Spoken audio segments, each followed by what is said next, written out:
I'm Cliff Saran, and my guest today is Nader Heinen, who is an analyst at Gartner. And the topic of the conversation, Nader, is AI and security, which is incredibly broad. So, what I wanted to ask you is, what is Gartner hearing from the people you speak to, the clients? Over the last 2 years, the discussion has been very varied. We speak to CIOs, we speak to CISOs, we speak to business leaders, people in sales, people in marketing who want to use AI and have either heard anecdotally about security concerns or have actual security concerns they're looking at and they want to validate what other organizations are seeing and how they're dealing with them. And it's been interesting because it's been a roller coaster. At the very beginning, we see clients asking questions about basic AI knowledge. Hmm. And that starts with explaining what is AI, how does it work, and all of those details.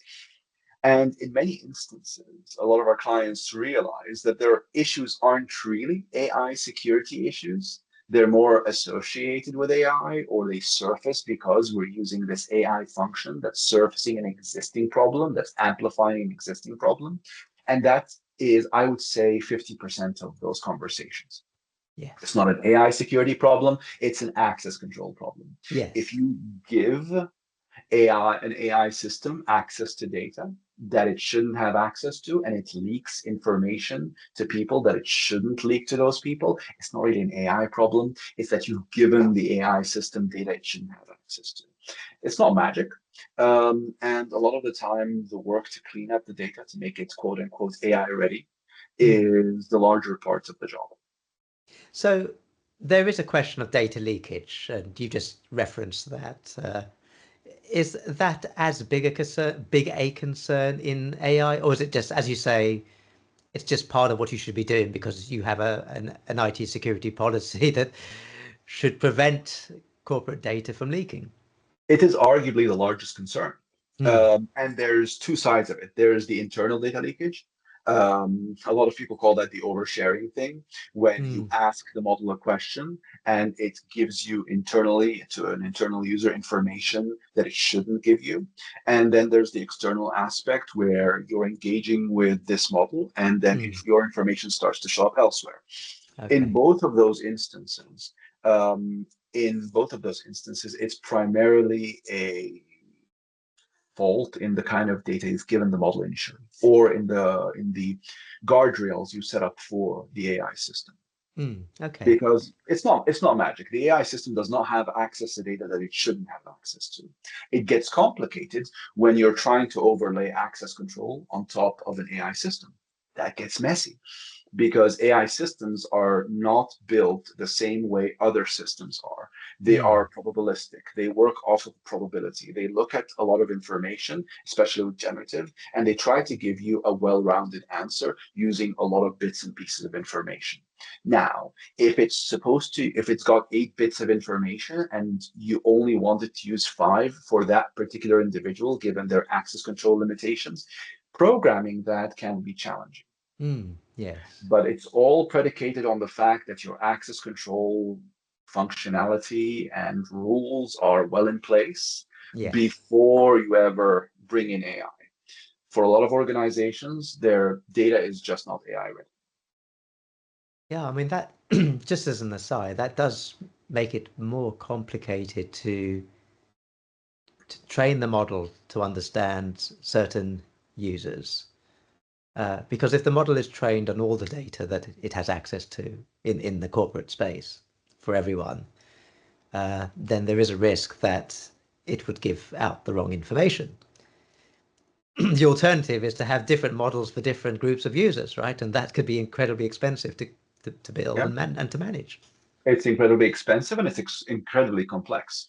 Mm, Um, but it also might be the way forward for a lot of cases. Right now, it's very expensive. So Yes. you can't have a large language model and grounding data dedicated for each and every person. It would be too expensive. Mm. But if small language models are potentially the path forward, then Yes. the processing power and the hardware requirements for small language models dedicated to individuals, built for individuals, tuned to an individual's requirements, become much more interesting and much more Yes. attractive. Yes. Yes. Okay. Obviously, those start, then we start to have economic aspects associated with it. So Mm. NVIDIA, for example, is pushing H100s and Mm. heavy hardware, but then small language models doesn't need any of that stuff. Yes, of course. So Yeah. we have to start balancing these things out. Okay. I One of the things that I've been writing about and Computer Weekly's been covering is the idea that a generative AI model can be influenced by information that it it is that is put into it, and it incorporates that information because some of these things are, it might be taking it from the web, but it may also be integrated into, say, it's reading your email and messages in the email messages may contain information that influences the how the model and adapts how the model works. I think that is called prompt injection. That's the term that the industry is using, prompt injection. I mean, is are you seeing this as a big risk at the moment, or is it something that could potentially be a big risk going forward? Prompt injection is using the prompting, the interaction, that natural language interaction or image-based interaction Mm, with a large language models to have it do something it's not supposed to do, either expose a piece of information or go and turn something on or open up a port so that yes. somebody can access your system. It's basically trying to get the model to do something it's not supposed to do. In most instances, that's an giving too much agency to the model. If Mm, you think about the model as a new employee, I mean, let's break it down. If you think of the model as a new employee, they've just come into the company. Do you give them access to everything? No, you don't give mm, them access to everything. You trust them mm, gradually over time as they demonstrate trust, as they demonstrate capacity to do tasks. You do that. mm, We're not taking that approach with large language models because vendors are telling everyone, hey, you give it access to all of the things, you give it access to all of the yes. data, you give it access to all of the systems. It literally runs in root or God mode, and it will give you value for money. That's not entirely true. You can start small. You can start with very specific guardrails so that if the prompt receives a malicious request to expose information, it either does not have access to this information or goes through additional steps Mm, without before exposing this information, where it asks the user for additional input. Do you actually want me to do this?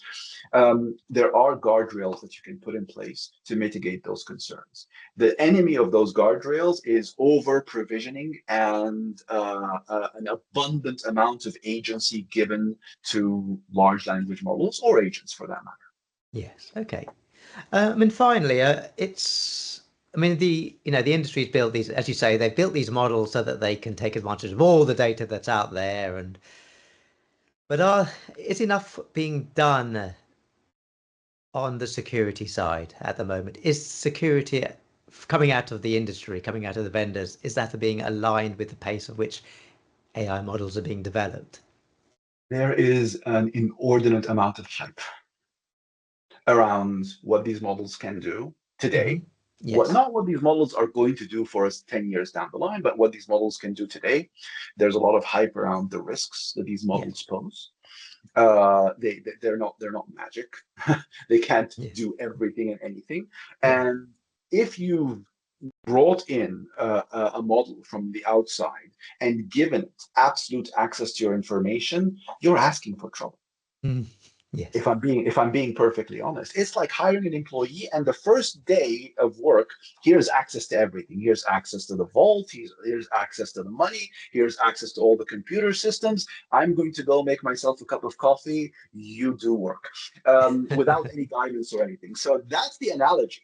Mm. And it's all about a gradual approach and adoption. Obviously, with all the hype, you get a lot of pressure. We speak to CIOs, we speak to CISOs, and they're under a substantial amount of pressure to adopt all things AI and to demonstrate that progression.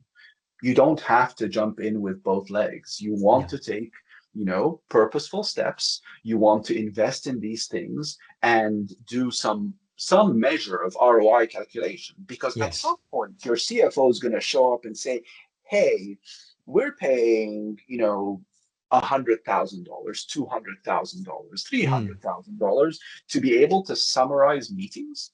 Is that really value for money?" Um, so there's a lot of And discussions. presumably that's a lot more than you would pay a human being to do the same job. Yes, absolutely. And even if you get better accuracy and faster results, is it Mm. worth it to the business?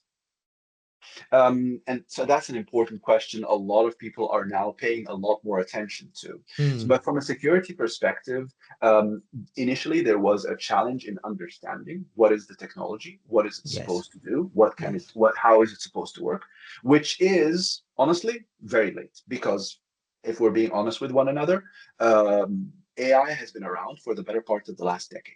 Yes. Traditional machine learning models and neural nets have been around for the better part of the last decade and have made their way into everything we use. Yes. They're in your malware detection, they're in your grammar checkers. It's not generative, it's just your run of the mill AI. That was the term that was first coined in the 50s in Dartmouth Hmm. and has been making our way in technology for years.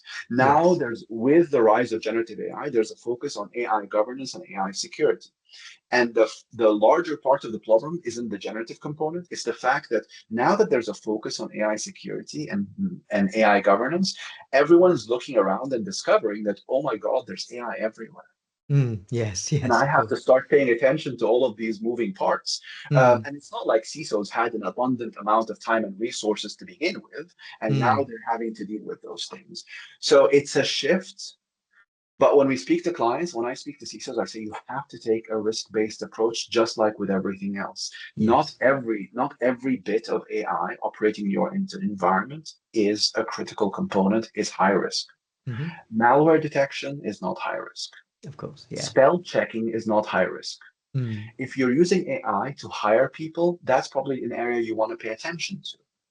Yes. If you're Yes. Of using course. AI to have safety components in your factory, to monitor Hmm. safety components in your factory, you may want to pay more attention to Yes. those Yes. things. Yes. Definitely. Because if they don't work, you miss out on good employees. You get Mm. sued. Yes. If Yes. they don't work in the factory, really bad things can happen. People can Yes. get hurt en masse. So taking a risk-based approach to, okay, where are the areas that have a high impact? Are we Hmm. using AI in those areas? And then approaching those step by step is the best piece of advice I can give someone. Don't boil the AI ocean. Yes. Yes, we need to pay attention to this, but let's deal with it like everything else in a risk-based approach. Okay, Nader. Well, I'll take that last point. Don't boil the AI ocean, and let's say thank you very much. Thank you so much for taking part in today's interview. It's been lovely talking to you and taking your advice. Let's not boil the AI ocean.